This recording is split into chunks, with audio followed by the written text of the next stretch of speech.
میں گزارش کروں گا جناب احمد رضا سے جماعت اسلامی کے آپ تشریف لائیں اور اپنی گفتگو کو پیش کریں.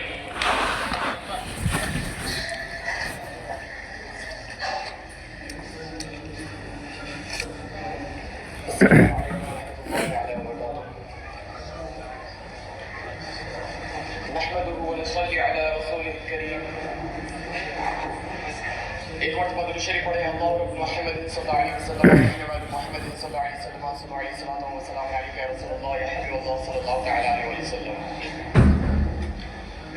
معزز اساتذہ اکرام، جلیل القدر علماء، مہمانان گرامی اور میرے محترم دوستوں، آج ہم 26 جنوری یوم جمہوریہ ہند کے موقع پر جمع.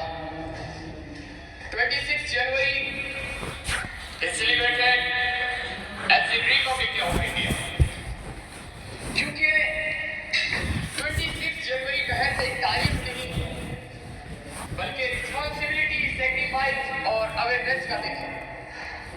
26 جنوری ہی کو ہندوستان کا آئین نافذ ہوا تھا اور 26 جنوری 1950 the Constitution of India was implemented.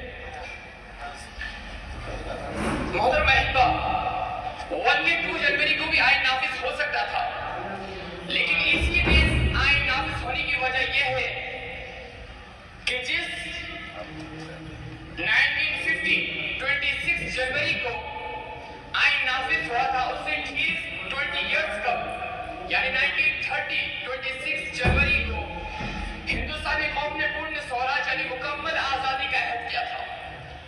اور 26 جنوری 1930 the Indian nation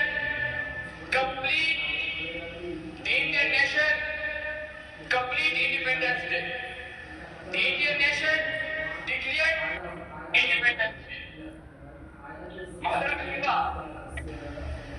آج کا دن خوشیوں کا دن ہے اور اسی تاریخ نسبت کی وجہ سے 26 جنوری کو آئین کے نفاذ کے لیے منتخب کیا گیا.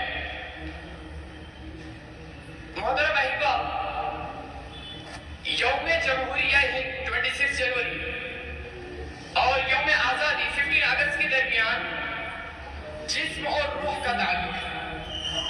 Independence day and republic day are like body and soul of the nation. یوم آزادی سے قبل برطانوی اقتدار نے، انگریزوں نے ہندوستانیوں پر کافی ظلم کیا تھا. آزادی کی آواز دبانے کے لیے اسٹریٹ لاز، سخت قوانین نافذ کیے تھے. روڈ ایکٹ یہ ایک ایسا ایکٹ تھا کہ بغیر مقدمے کے سزائیں اور گرفتاری ہوا کرتی تھی اور جلیان والے باغ کی بے شمار قتل و غارت تھا. اور بھی علاوہ حاصل اور بھی بہت سارے واقعات ہیں. ان تمام میٹرز نے پورے ملک کے کانشنس کو، زمین کو جھنجھوڑ دیا تھا. ان سلسلوں میں سب سے پہلی جنگ آزادی 1857 میں ہوئی. The first war of independence took place in 1857.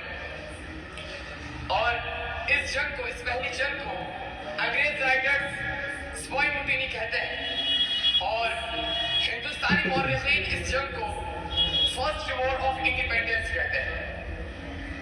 اور اس جنگ کی قیادت بادشاہ بہادر شاہ ظفر کے ہاتھ میں تھی، جو کہ مغل ایمپائر کے، مغل سلطنت کے لاسٹ کنگ تھے. اور یہ ان کی نسل میں سے تھے جن کو آل ورلڈ، پوری دنیا ہوا ملک الہند اور زعیم عالمگیر علی رحمت و نسوار کے نام سے جانتی ہے. اور محترم احبا، اس جنگ کا آغاز 1857 10 مئی کو میرٹھ سے ہوا تھا. پھر یہ جنگ دہلی، لکھنؤ، کانپور، جھانسی اور پھر بہار تک پھیل گئی تھی. اور یہ جنگ صرف سپاہیوں کی نہیں تھی بلکہ عوام، علماء، کسان، نواب، بادشاہ سب کے سب اس میں شہید تھے. It was a united struggle of soldiers and common people.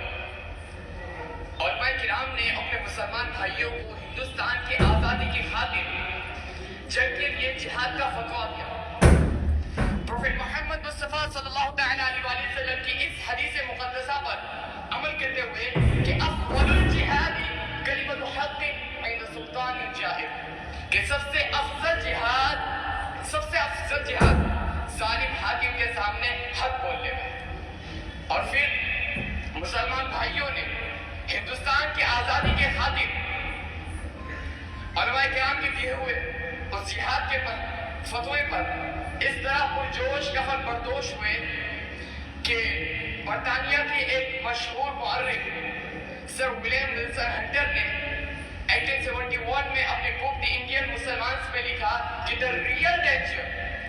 the real danger to British rule came from Indian Muslims. یعنی کہ انگریزوں کے لیے جو سب سے خاص خطرہ تھا، جو سب سے اصل خطرہ تھا، وہ ہندوستانی مسلمانوں کی طرف سے تھا. اور آپ کی یہ پاور دیکھ کر کچھ خوف زدہ لوگ آج بھی آپ کو جہادی کہتے ہیں. یہ جہادی لفظ اس ورڈ مسلمانوں کی طرف سے برطانیہ کو خوف زدہ کرنے کا نام ہے. محترم احباب، میں اپنی گفتگو کو یہیں پہ سمیٹتا ہوں.